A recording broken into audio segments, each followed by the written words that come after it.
Yes. So it's Monday night. I'm here just get ready for bed. Kind of a long day.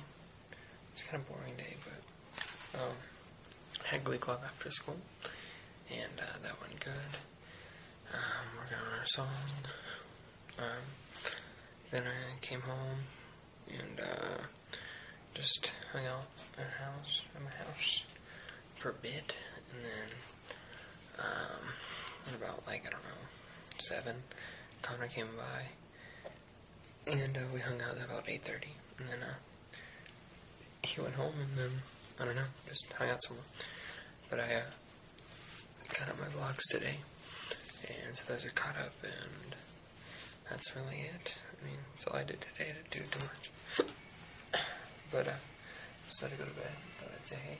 So I'm really tired. So I will see you guys tomorrow. But have a good day, and I'll see you then.